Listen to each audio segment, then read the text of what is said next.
Esse podcast é apresentado por b9.com.br.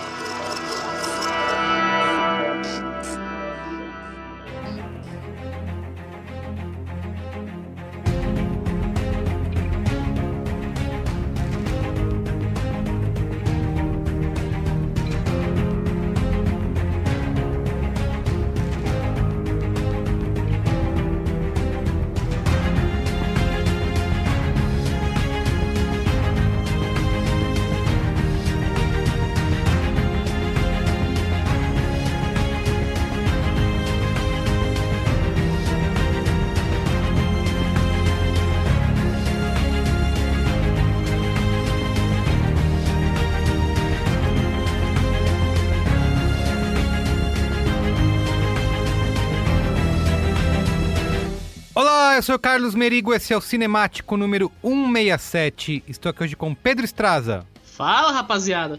E Matheus Fiori. E aí, voltei, pessoal. Boa tarde, bom dia, boa noite. Muito bem. Matheus Fiori de volta, hein? Caramba, tá sumido desse programa. Olha Tô meio sumido mesmo, desculpa, Ele anda gente. vendo pouco filme, eu acho, né, Matheus Fiori? Quem dera fosse por isso. Muito bem, ó, estamos reunidos aqui nesse Cinemático para falar de Relatos do Mundo.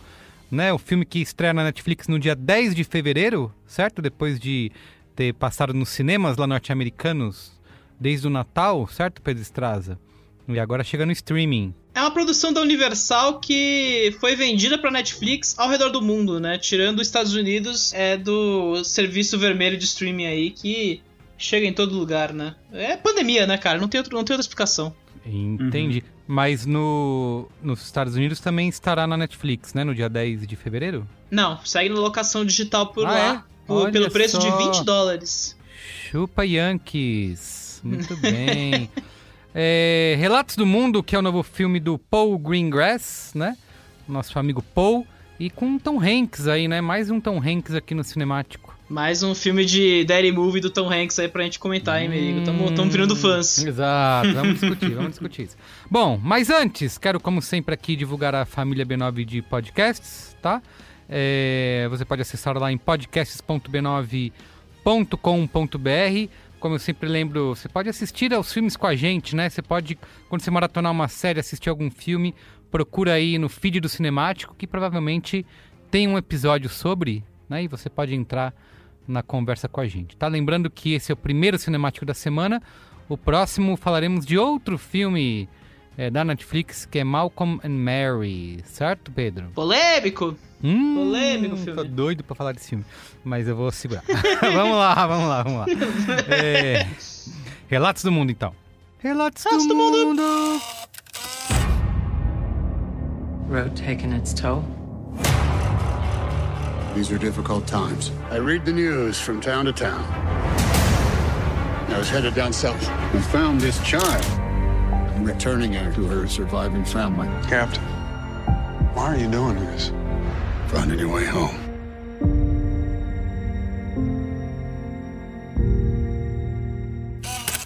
Vai lá, Pedro, o amigo Paul Greengrass, a gente não falou dele aqui ainda, né? Quem diria, né? A gente tá, desde 2017, 2018, né, fazendo esse programa. A gente não falou de Paul Greengrass, cara. Esse cara que é o inglês queridinho da galera aí, pelo menos já há um tempo, aí desde o começo dos anos 2000, né? Mas me adianto, né?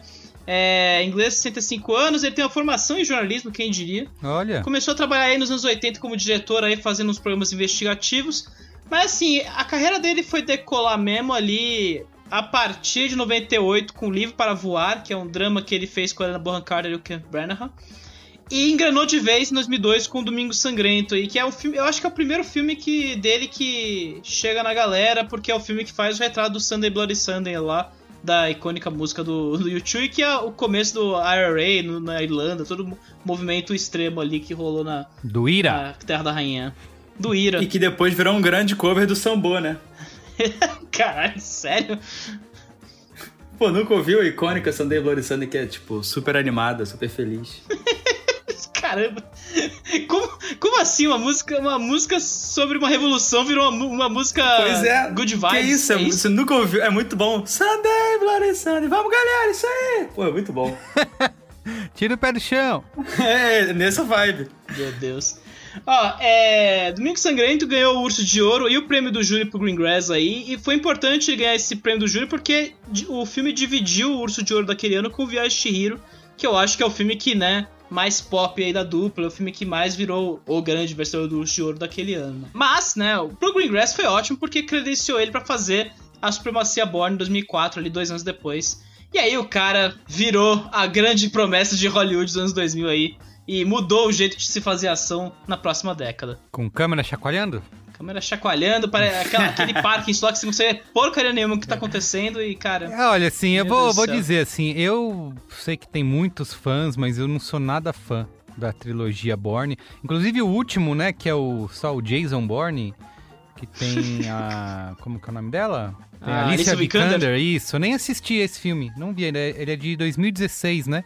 É o que encerra... Eu também não vi o último, não. Eu não assisti, eu não sou muito fã, não, da trilogia Bourne. Eu diria que não é pra encerrar, ele devia ter reiniciado a franquia, só que não deu certo, aí meio que foi o fim lamentável da série nos cinemas, né? Mas o que explica, vocês que são especialistas aí, cinéfilos de carteirinha, o que explica esse sucesso aí da franquia Bourne? Cara, o Greengrass ele assumiu ali na esteira do Doug Liman esse segundo filme, né? E o Doug Liman, o primeiro já foi um bom sucesso ali, só que o Supremacia foi aquele primeiro boom, né? O filme foi um elogio de crítica e público, e eu acho que ofereceu algo que a galera não tinha visto até então, né? Que era essa ação mais realista aí, que tava começando a virar um termo pop aí, nessa metade dos anos 2000 aí, que aí a gente já falou que o Nolan popularizou ao extremo, tudo. A galera queria algo mais pé no chão, né? Até porque foi logo depois de um boom tecnológico que teve, por exemplo, a trilogia prequel de Star Wars, que o pessoal desgostou muito por causa dos efeitos também. Então era uma época que o público queria algo menos infestado de efeitos especiais e mais realista, né? Tanto é que foi parte disso que revitalizou a franquia 007, que tava meio morta depois daquele último filme. Exato. E aí voltaram com Cassino Royale, que é meu favorito, que é bem influenciado pelo estilo do Jason Bourne. Ele muda, né, o 007, né? Porque a franquia James Bond vinha disso que vocês estavam falando. Era uma ação um pouco mais espalhafatosa, né? Cheio de traquitanas e Scooby-Doos da vida, né? O último filme do 007 antes do Cassino Royale tem uma cena do Pierce Brosnan surfando um tsunami. Isso, exato. Então, eu acho que pronto, já tá bem resumido o que a gente quer dizer, né? É isso aí. Cara, eu acho que também tem o lance de Matrix, né? Matrix foi essa promessa nos anos 2000, era o começo dos efeitos digitais em Hollywood, foi aquela revolução cultural e de repente tudo virou fundo verde, né, na indústria, né? Então era toda uma questão de artificialismo ao extremo. E aí você vê que os próximos 2 Matrix foram mal recebidos pela crítica e pelo público. E aí a galera queria algo pé no chão, né? Queria aquela coisa da fisicalidade de volta. E o Greengrass volta com esse Supremacia Bourne, que é o câmera na mão, porrada super bem coreografada ali, cara. Estourou de vez e aí você vê que isso ajudou o próprio Greengrass a se estabelecer na indústria, né? Você vê que os próximos 2 filmes dele são os maiores sucessos da carreira dele. O Voo no Oeste 93... que é a reconstituição do 11 de setembro, que também já tem... Eu não vi o filme, mas é aquela coisa, é o filme que trouxe o cinema pra uma situação que tinha impactado muito diretamente o mundo há pouco tempo. E o Ultimato Bourne, eu gosto né, bastante do Voo 93, porque eu acho que demonstra bastante essa habilidade, né, do Paul Greengrass em conseguir construir essa ação e essa tensão dentro de uma limitação, né? Porque ele não sai em nenhum momento de dentro do avião, por exemplo, e consegue traduzir esse terror, né, pra tela. Que, assim, como eu falei, eu não gosto muito do Identidade Bourne, mas reconheço essa qualidade dele em conseguir construir essa ação pelo qual ele ficou famoso, né? E você vê que ele virou meio vítima disso, né, cara? Porque você vê que depois esse estilo, ele se deteriorou muito rápido na indústria, tipo, até porque ele foi copiado de qualquer jeito, né? As pessoas confundiram a câmera tremida do Paul Greengrass como uma autorização pra filmar de qualquer jeito a ação. E aí virou essa cópia mal feita. E aí ele meio deteriorou rápido. Você vê que Bourne não conseguiu ressuscitar depois do auge que foi o Ultimato Bourne, né? Que foi aquela coisa. Acho que o maior filme da carreira do Greengrass fez $444 milhões e foi a 11ª maior bilheteria do mundo em 2007. O Ultimato. E ganhou 3 Oscars, né? Montagem, edição de som e mixagem de som. O Ultimato. Que eu também não lembro mais nada, cara. É impressionante, assim. E foi aquela coisa, marcou o mundo naquele ano. Mesmo quem tava aos alheio ao Bourne, ia ver o Bourne, né? Porque era o supra-sumo. Não, era um da ação. fenômeno. Eu era uma criança e eu ia pro cinema e eu lembro das filas, assim, enormes pelos cinemas, todo mundo doido pra ver o novo filme da saga Jason Bourne. Eu só lembro do Moby no final do... tocando, que eu não lembro mais a música, infelizmente. Mas foi isso, né? E aí, cara, estabeleceu o Greengrass como esse grande nome da indústria aí, que ele não mais conseguiu repetir, né? Por mais que ele tenha virado realmente um nome renomado ali. Tipo, você vê que ele, nos anos 10, ele retomou a parceria com o Matt Damon pro Zona Verde, que é um filme que passou batido, não se pagou na bilheteria. Não vi. E o Jason Bourne, que foi aquela bobagem completa. E ele fez os filmes de Oscar, né? Ele fez o do Capitão Phillips, que eu acho que foi o melhor filme dele nos últimos anos. Adoro o Capitão Phillips. Também. E foi o primeiro filme dos Daddy Movies do Tom Hanks aí. Foi o filme que inaugurou essa safra do Tom Hanks para... Que também é a primeira parceria dele com o Tom Hanks, né? Exato. E foi a última indicação do Tom Hanks pro Oscar, né? Não foi? Em 2013, né? Não, o Tom Hanks foi indicado só pelo Náufrago antes de ser indicado pelo Lindo Dia na Vizinhança. Foi uns quase 20 anos. Ele não foi indicado no Capitão Phillips? Cara, o filme foi indicado a 6 Oscars, inclusive E ele foi ignorado, né? Pro Terrorista, e todo mundo estranhou que o Tom Hanks não chegou em melhor ator, né? Porque era aquela coisa, era o Tom Hanks num papel completamente diferente pra carreira dele, né? Era o cara num papel de tensão, suspense. É mesmo, ó, o Capitão Phillips teve indicação pra filme, né? O ator coadjuvante, que é o Barkhad Abdi, edição de som, mixagem de som e roteiro adaptado. E Tom Hanks foi esnobado, realmente. Nem Greengrass, repara. Nem Greengrass, mesmo, nem o diretor. O que é interessante, né? Sugere que o Greengrass, assim, ele virou um diretor de um gênero muito definido, que é filmes de ação ou suspense, mas ele só foi reconhecido uma vez pela direção de Voo no Night 93. Ele nunca mais chegou no Oscar, mas apesar dos filmes dele estarem sempre retomando aí, inclusive o Relatos do Mundo, né? Mas antes do Relatos do Mundo, teve ainda esse 22 de julho que ele lançou em 2018 pela Netflix e que deu super errado, né? O filme passou batido pelos prêmios tudo, acho que ele estreou em Veneza. Exato. Foi aquela época que a Netflix foi barrada de Cannes, lembra? E eles meio que criaram aquela racha. O filme estreou em Veneza, depois foi pro streaming, ninguém quis ver o filme de 2 horas e 20 dele. Passou batido e ninguém viu até hoje, né? Sei lá. Enfim, agora ele faz esse Relatos do Mundo, né? Que, como o Matheus bem disse, é a segunda parceria do Tom Hanks aí com o Paul Greengrass. E é o primeiro faroeste do cara também, né? Tipo, ele tá sempre fazendo suspenses, thrillers contemporâneos. É a primeira vez que ele vai fazer um filme de época. De ambos, né? Do primeiro faroeste do Tom Hanks também, né? Cara, aí eu vou ter que... Talvez eu tenha que pesquisar, mas cabeça realmente não lembro nada. Eu vi uma entrevista de um Tom Hanks em que ele cita isso, né? Que era algo que ele gostaria de fazer. Um road movie western. E inclusive ele leu o livro e ficou bastante interessado e fascinado pelo personagem leitor de notícias, né? Acho que foi uma das primeiras coisas que fez com que ele tivesse interesse no projeto. O que é adequado ao tipo de papel que ele faz e anda fazendo ultimamente, né? O que eu acho coerente aí pra carreira dele.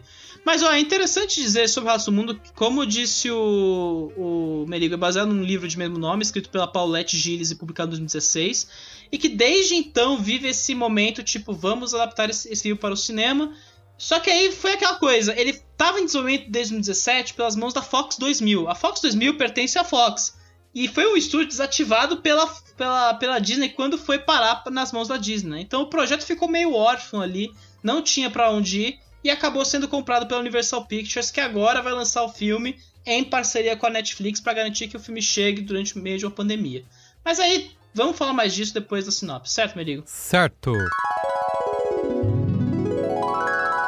Um veterano da Guerra Civil que viaja de cidade em cidade lendo as notícias faz uma perigosa viagem pelo Texas para levar uma garotinha órfã, levada pelo povo Kiowa anos atrás, até seu novo lar. Muito bem, repercussão do filme. Lembrando que a gente está gravando esse programa 2 dias antes da estreia do filme no Netflix, certo, Pedro Estraza? Que acontece na quarta-feira, dia 10. Então os dados que temos são de pessoas que assistiram quando ele estreou no cinema, lá no dia 25 de dezembro, nos Estados Unidos, certo? Então a gente pode ver uma mudança grande nessas avaliações, pelo menos por parte do público, e vamos ver como ele vai performar, hein? Tô fazendo aqui com aspas, vai performar nos rankings da Netflix, certo? Mas, por enquanto no Letterboxd a média é 3.3, no Rotten Tomatoes tem ótimos números aí, 88% da crítica aprova o filme. 89% do público, né? Praticamente a mesma coisa.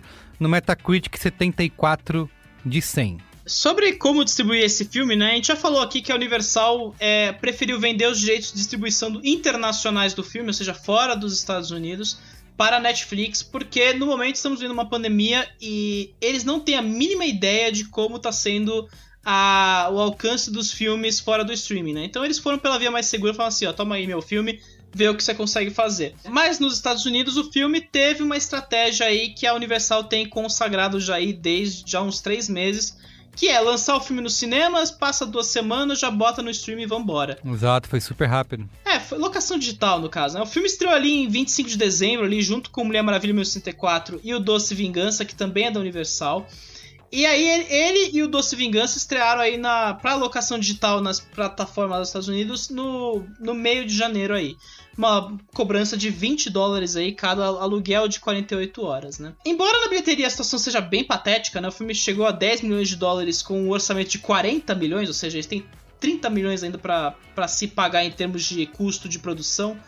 Ele tá indo bem nas plataformas. Aí, nessas 2 primeiras semanas aí que ele teve no ranking, ele liderou no Fandango Now e no Spectrum, que são as plataformas aí, eu acho que das exibidoras de cinema. E se manteve na 5ª posição do Apple TV aí, mantendo essa mesma cobrança do valor aí. Se tá dando certo ou não é um problema, porque o filme vai ter que ser visto por umas 250 mil vezes até se pagar dentro da locação digital. Como isso vai ser feito? Com a campanha para o Oscar, que eu acho que o filme tá aí pra se garantir, né? Quem diria que um faroeste Tom Hanks vai chegar aí ao Oscar de melhor filme em pleno 2021 aí. O filme foi se tornando aí uma espécie de presença constante nas últimas semanas. Ele não foi indicado ao Globo de Ouro nem o SEG nas categorias principais, mas, por exemplo, Critics' Choice Awards ele já aparece ali no melhor filme. Os primeiros sinais disso, né, dessa campanha dando certo, foi a chegada da Helena Zengel, né, em atriz coadjuvante no Globo de Ouro e no SEG, né. 2 categorias que estão bem perdidas, né. Você vê que tem a Maria Bakalova por Borá, Fita de Cinema Seguinte, e a Glenn Close por Era Uma Vez um Sonho. Nesse ponto eu falo pro ouvinte, lembra que eu falei que a Glenn Close ia chegar e vocês não acreditaram? Então, a Helena Zengel conseguiu aparecer e foi uma surpresa pra todo mundo, porque ninguém esperava que o filme conseguiria ir acima da linha que a galera chama, né? Ou seja, todas aquelas categorias principais que chamam a atenção nos posters de Oscar, né? Então, a gente não sabe como o filme vai chegar, mas a gente tem uma sensação de que ele vai chegar em melhor filme, melhor atriz coadjuvante, e o Tom Hanks tá ali na disputa de ator, mas como tá um páreo gigante pela categoria ali, bem provável que o Tom Hanks passe mais um ano aí só vendo a premiação sem disputar nada. Vale lembrar que o Tom Hanks também talvez tenha chance de chegar forte pelo Greyhound do Apple TV Plus, né? Então em campanha forte pra ele chegar. Mas aí vai ser mais pela categoria técnica, né? O Greyhound tá aí na briga pelas categorias de som e efeitos visuais, provavelmente. A Apple é a Apple, né, cara? É aquilo que a gente falou algumas semanas atrás, o Som do Silêncio. A Apple não sabe vender filme, eles sabem vender iPhone e iPad, né? Eles têm esse problema básico aí. Então... A Helena Zengel que veio de um sucesso surpreendente aí pelo transtorno explosivo, certo? Exato, garota de 12 anos de idade, cara, já fez um filme aí que foi queridinho de festival e fez um filme que tá chegando na temporada de prêmios com boa reputação, cara. É bem provável que o Relatos do Mundo ganhe umas 5, 6 indicações aí de bobeira graças às categorias técnicas. Até porque é um ano de pandemia, os grandes filmes de estúdio estão bem congelados, né? Então, tudo pode acontecer. Muito bem. Então vamos lá, falar de Relatos do Mundo. Matheus, começa você aí, o que você achou? Cara, eu gostaria de começar falando que eu não gostei no filme, mas eu gostei do filme. Tá bom. Eu acho que sempre que você vai fazer um faroeste, tem algumas questões que são importantes. O faroeste deve ser o gênero que mais foi usado assim, ao longo da história do cinema de Hollywood para estudar a própria formação da sociedade americana, todos os seus dilemas, suas relações com ascensão social, poder, cobiça, relacionamentos em geral, a formação da família, como é vista, toda a questão do destino manifesto, que o americano se vê como o cara escolhido por Deus para conquistar o Oeste. Então, obviamente, é um dos gêneros que mais tem grandes filmes na história do cinema americano e tem muitos grandes diretores trabalhando. A gente poderia ficar o dia inteiro citando John Ford, Howard Hawks, essa galera toda. E eu acho que o que diferencia os bons faroestes, os grandes faroestes, na verdade, dos que são ok pra baixo, é que os grandes faroestes reconhecem a complexidade daquele mundo. Eu pego, por exemplo, o meu favorito do John Ford, que é O Céu Mandou Alguém.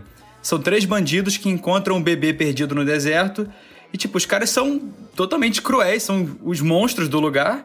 Só que eles, têm um fio de bondade ali e eles decidem arriscar a vida deles pra salvar o bebê, sabe? Eu acho que é esse tipo de complexidade que torna alguns faroestes os melhores filmes do gênero. E eu acho que é isso que falta um pouco no Relatos do Mundo. Eu sinto que o Greengrass quer mostrar muito que o mundo inteiro é uma merda, e realmente é, eu concordo. Só que o personagem do Tom Hanks é muito à parte, ele é muito perfeito. É mais um personagem do tio bonzinho do Tom Hanks, sabe? E isso pesa um pouco pra mim. Mas tirando isso, toda a construção de mundo me agrada muito, a relação dele com a menina me agrada muito. Eu só acho que o filme poderia ser muito melhor se ele não se preocupasse tanto em apresentar o personagem do Tom Hanks como alguém perfeito, e sim como alguém que não é a parte daquele mundo. Ele também é parte daquele mundo, ele também é imperfeito, ele também tem as nuances dele. Muito bem. Você, Pedro Estraza?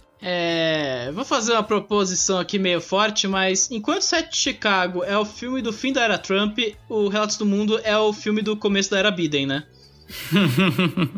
Porque o Matheus meio que já matou porque eu penso isso. Porque realmente ele é um filme que pede por união. Ele é um filme que tá muito afim de falar de comunicação, né? Ele é um faroeste no melhor sentido da palavra. Ele é o faroeste travessia, né? Que é um dos subgêneros mais clássicos, elementares aí do faroeste. Literalmente, que é o caso de você ter dois personagens atravessando os Estados Unidos de um ponto A para um ponto B, né? E passa um pouco por essas questões aí de vamos mostrar um país dividido, né? É o pós-fim da Guerra Civil ali, 5 anos depois das tretas, da morte do Abraham Lincoln, toda a parada dos confederados versus a União. E o filme tem muito esse interesse de mostrar caminhos para uma comunicação, né? O personagem de Tom Hanks é literalmente um jornalista que perdeu tudo na Guerra Civil e passa os dias ali viajando pelo meio oeste americano, falando das notícias pro povo, né? E aí o filme tem muito desses momentos de falar, olha como a gente pode se unir em prol disso, né? Tem uma cena numa cidade fantasma ali, que é exatamente sobre, olha como as palavras são fortes, né? Ele quer ser um pouco aquela coisa meio spotlight do faroeste, sabe? De certa forma. E, assim, é um filme que pode posar de ingênuo perante os tempos atuais, né? Aquela coisa, o Tom Hanks é o personagem ideário, é aquela coisa de não falar, não existe complexidade aqui, tudo pode ser resolvido com um abraço ou uma conversa tranquila. Mas, cara, assim, eu acho que o Greengrass faz o mínimo ali pra tornar o filme interessante. Eu acho que o filme tem algumas cenas muito boas, assim, e é o que o Matheus falou, a relação do Tom Hanks com a Helena Zengel é muito boa, os dois atores estão ótimos. A mensagem é fofa, ela pode ser um pouco frágil, mas é aquilo. Se o maior defeito do filme vai ser a mensagem inocente, se vai ser as boas intenções pífias num mundo muito complexo pra lidar, eu aceito, cara. O filme faz o suficiente pra me render a isso. Até porque ele entende que o centro do filme ali é a relação do Tom Hanks com a Helena Zengel, né? Então, há todo esse lance de desenvolver o personagem de Tom Hanks e de mostrar o personagem da Helena Zengel em prol desse finalzinho aí de união, né? Dito isso, o filme tem um problema meio básico, eu acho que ele quer sublinhar demais a mensagem dele, né? Eu acho que pra mim o momento que mais forçou pra minha barra foi quando tá a Helena Zengel e o Tom Hanks ali na carroça, né? Atravessando os Estados Unidos, eles começam a trocar mensagens ali, traduções pras palavras e termos. Aí rola uma tensão e aí o Tom Hanks fala imediatamente, não, você tem seus demônios pessoais e eu tenho meus demônios pessoais. E eu tipo, cara, tá tudo já esclarecido, você não precisa dessa fala de roteiro super óbvia, sabe? Então, às vezes cansa, mas, cara, pra um dead movie do Tom Hanks, tá de bom tamanho, eu acho. Eu concordo e discordo de algumas coisas, até com esse rótulo, né, de dead movie, né, como a gente falou do Greyhound, porque eu acho que o filme arranha uns temas aí que não são muito pro papai conservador, não, que quer ver o filme de ação do Velho Oeste, e acho que ele nem tem um ritmo desse, né? Tipo, ele é muito mais, digamos, contemplativo, meditativo, digamos assim, né? Acho que o Paul Greengrass, ele puxou mesmo o freio de mão do que a gente acostumou ver ele fazer ao longo da carreira, e faz um filme que ele vai num outro ritmo, né? Parece até um outro diretor filmando. Então, por isso eu não diria que é um um filme pra você levar seu papai, não, ou botar no streaming aí, que pode ser que ele vai falar, cadê? Tudo bem, tem uns tiroteios ali no meio do caminho, né? Mas não é o foco do filme, não é esse. Então é isso, né? Porque ele é esse road movie aí no Velho Oeste, né? Como o Pedro falou, mas traz essa mensagem social, né? Sobre os alicerces dos Estados Unidos. E eu concordo com esse ponto, que é um dos que me incomoda, né? Que muitas vezes ele tá esfregando isso na sua cara, né? Mas, assim, é um filme convencional, né? Ele tem todos os beats do gênero, né? Old fashioned, poderíamos dizer assim. Mas ele tem esse lado de você tentar fazer um revisionismo, uma filosofia sobre essa história e essa formação dos Estados Unidos. E traz esses pontos irônicos, né? E essas piscadelas para os nossos tempos atuais, né? Quando ele vai tratar, por exemplo, de fake news, né? Onde ele vai falar do poder das histórias, né? Como que isso influencia o pensamento das pessoas e a atitude das pessoas perante as injustiças do mundo, né? Então, o Capitão Kidd, né? O personagem do Tom Hanks, ele é não só o leitor das notícias, mas ele é esse cara que também faz essa contação de histórias aí, né? Com a galera em volta dele ali, e ele consegue gerar algumas emoções a partir disso, né? Tem até uma das frases lá do personagem lá do Caramal, lá que ele tem que ler a história do Caramal lá, do ditadorzão lá da fazenda, que fala que não tem tempo para histórias, né? Então o filme acaba trazendo esse lado que, talvez concordando com o Pedro um pouco, que pode ser um pouco ingênuo, né? Quando ele traz esse tema. Mas eu acho que ele consegue trabalhar esse senso, né, de pertencimento, identidade ali. Eu entendo que vocês falam sobre a construção de pontes, né? Talvez possa parecer um pouco ingênuo naquele momento, mas traz essas piscadelas, como eu falei, para os nossos tempos de hoje. O que eu acho que, no fim das contas, o filme não tem... ele não oferece surpresa nenhuma, né? Ele não tem esse punch ou esse lado emocional que essa relação fraternal que os personagens têm poderia trazer, ou que sugere desde o início, né? Acho que ele é muito bem feito e amarrado. É um tipo de filme que eu gosto muito e tava com saudade de ver, assim como eu tava com saudade de ver filme de desastre, né? Como a gente falou na semana passada do Último Refúgio lá, o Desastre Final, sei lá qual era o nome do filme. Mas é um lugar confortável de se estar, digamos assim, né? É um filme confortável de se ver, mas não traz nada de novo, né? Não tem esse punch, como eu falei. No fim das contas, a recompensa não vai te deixar um impacto maior. Mas, o que eu gosto muito no filme, e até discordando um pouco do Matheus aqui, cara, eu acho que o Tom Hanks é o cara que segura o filme, e é o motivo do filme ter a gente se importar alguma coisa com o que tá acontecendo ali, né? Porque ele é o cara ideal de trazer. Eu sei que ele já fez esse papel N vezes, mas mais uma vez ele se mostra muito capaz de fazer isso, e muito mais duplando aí com a atriz mirim, que é os caras que tem essa ternura, né? Essa tristeza no olhar do homem sofrido, mas ao mesmo tempo é comprometido, né? E é decente naquele mundo de degenerados, né? E ele é um cara que consegue, ele é o responsável por dar algum peso e profundidade para essa história, mais do que ela teria se fosse outro ator ali interpretando. Então, talvez seja eu, né, influenciado pela aura Tom Hanks, assim como ele faz em todos os filmes, pode ser. Mas eu acho que ele faz valer essa jornada valer mais a pena do que sem ele, sabe? Por esse lado eu gosto, porque eu tenho a impressão de que o Greengrass quer mostrar que tanto ele quanto a menina são pessoas tão puras e tão boas que eles não têm um lugar fixo nesse mundo. O lugar deles é continuar vagando mesmo, é não ter nenhum ponto de parada e continuarem espalhando as notícias por aí, porque eles sabem que esse mundo inteiro que eles estão é uma porcaria e não vai ter lugar que mereça eles.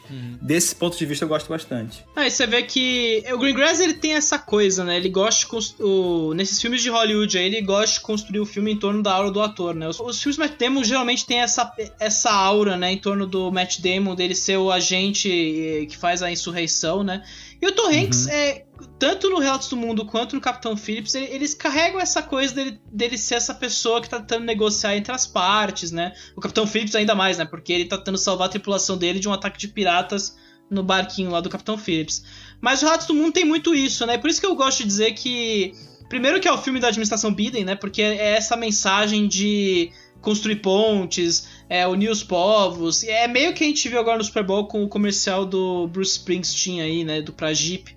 De tentar realmente trabalhar uma América que tá sob divisão extrema, né? Polarizada.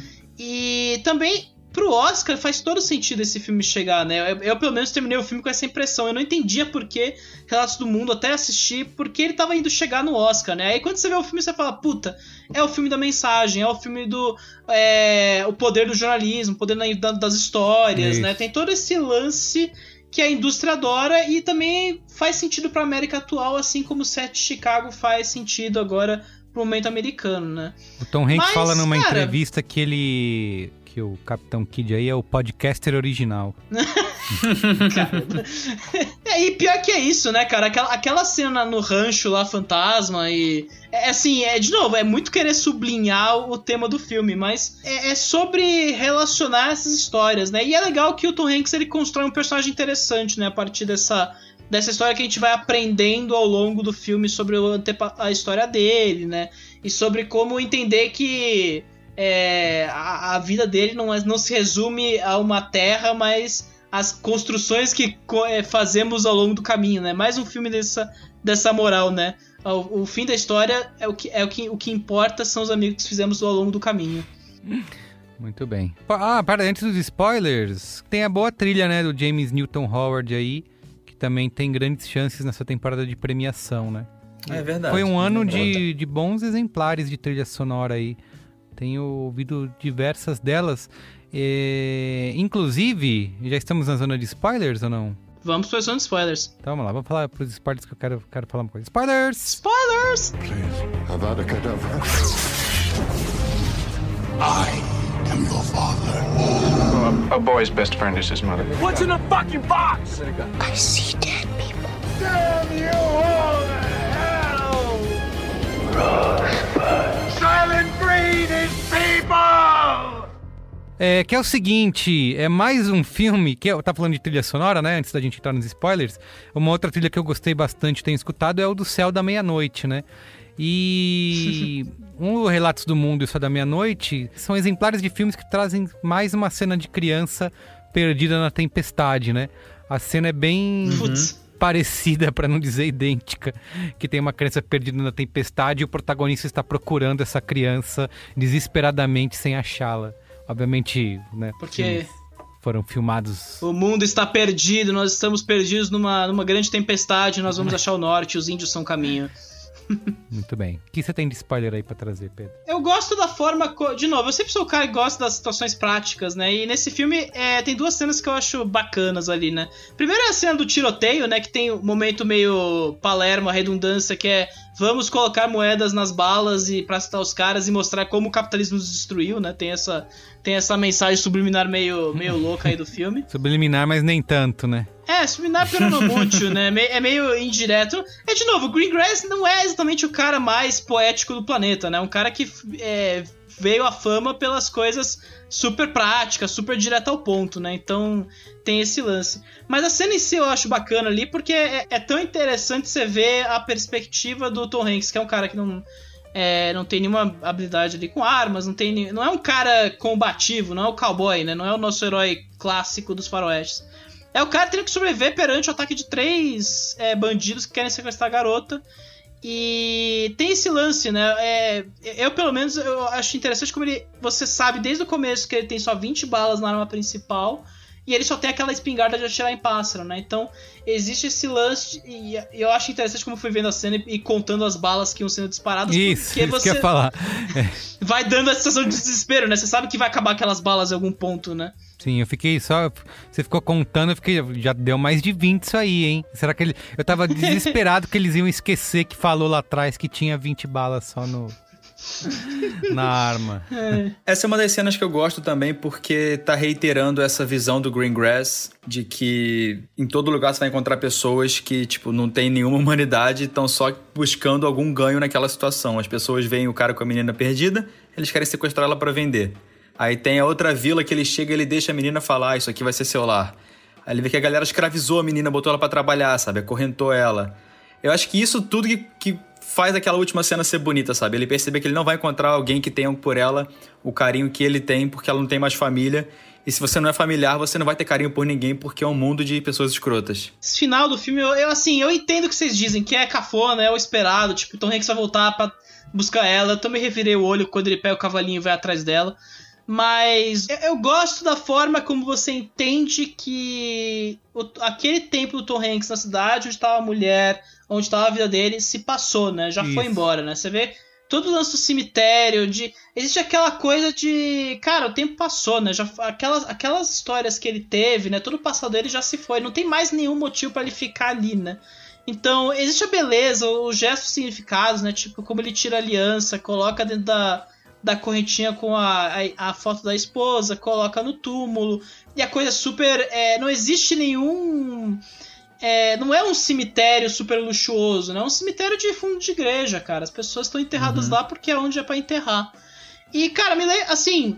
reforça um ponto que eu tenho, que é o Greengrass, ele quer muito ser o John Ford nesse filme, né? Inclusive, nesse ponto eu lembro que naquela minissérie 5 que voltaram, né? Ele é o responsável pelos segmentos do John Ford ali, que é aquela minissérie que fala dos diretores de Hollywood indo pra Segunda Guerra, tudo mais, né? E eles pegam cada diretor pra falar de um diretor que tá protagonizando a história, né? Então, eu gosto que eu gosto que o Paul Greengrass, ele entende que o estilo afetado dele de direção super tremelicada, suspense, não funciona pra uma história dessa. E ele faz uma coisa que, como o Merigo disse, é compassado, é super bem ambientado ali nos personagens, na forma como eles vão navegando pela história, né? Mas eu discordo de você uma coisa, Merigo. Achar que não é Dead Movie, mas é o Dead Movie perfeito para o pós administração Biden, né? Porque é aquela coisa, você vai se juntar com seu pai bolsonarista pra ver um filme que fala sobre a união dos povos, entendeu? Se ele vai entender dessa forma, que a gente não sabe, né? Mas ele vai entender como o Tom Hanks matando o vagabundo. Isso, exatamente. Eu queria... Você falou sobre revirar o olhinho do final esperado. Eu não sei se eu esperava esse final, não, apesar de quando ele acontece, você fala, é óbvio, né, tinha que acabar dessa maneira, mas eu acho que dos pontos positivos do filme pra mim é justamente ele não cair no sentimentalismo barato, né, eu acho que ele é delicado nessa relação fraternal aí do Tom Hanks com a garota, você sente essa relação entre eles, mas ao mesmo tempo ele não... ao contrário do que ele faz com a mensagem social, digamos assim, que ele te esfrega na cara, eu acho que isso acontece de uma forma mais natural e sutil, sabe? No momento que ele volta pra buscá-la lá na fazenda, sabe? Não tem uma cena, sabe... Ele respeita a personagem. Exato. Né? Ele não explora o sofrimento dela. Isso aí, porque ela já não é uma garota que tá ali, entrega, então você é meu salvador e tal. Não, ela tá sempre na defensiva, né? E acho que ele vai respeitando isso até o fim. Então eu não reviro o olho, não, nesse momento. Eu acho que acaba fazendo sentido. É um final que é condizente, mais uma vez, correto com o que a gente viu. Só repito que acho que falta esse punch aí que talvez, né, um filme celebrado para essa temporada de premiação, eu acho que é um filme que carece disso, na minha opinião, sabe? De ter esse peso maior. Ele denota o peso simbólico, né, da temporada de premiações, né? Muito sobre voltar e denotar esses gêneros tradicionais de Hollywood, né? Falando de Oscar agora. Esse filme é ideal para essa temporada, né? É a mensagem que importa, um gênero muito tradicional da indústria, um filme que conseguiu ser feito, distribuído e alcançar as pessoas. Então tem esse lance, né? O Oscar, ele vai se apropriando e assim, eu repito, quem não vê o filme e fala, cara, esse filme é pro Oscar, não viu algo dentro do filme, né? É muito interessante como existe essa manipulação aí, essa conotação do nosso olhar enquanto público.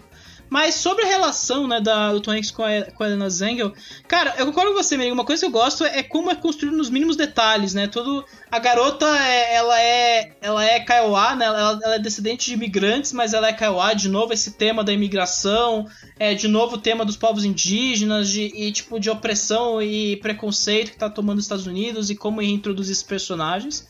Mas a relação dela com o Tom Hanks é o que faz o filme. Eu gosto muito daquela cena que ela vai fuxicando ali pelos pertences do Tom Hanks e ele vai... e assim, sim, os dois vão se conhecendo nesses pequenos momentos, né? Ela toma o café e rejeita, ela toma o açúcar e come todo o açúcar, né? E o Tom Hanks meio que vai falando, me dá isso aqui importa pra mim, né? Então, essa construção, sabe? Eu não lembro de um filme do Paul Greengrass fazer isso tão bem em outras ocasiões, sabe? Mesmo tendo visto só os Bourne, provavelmente, dele aí.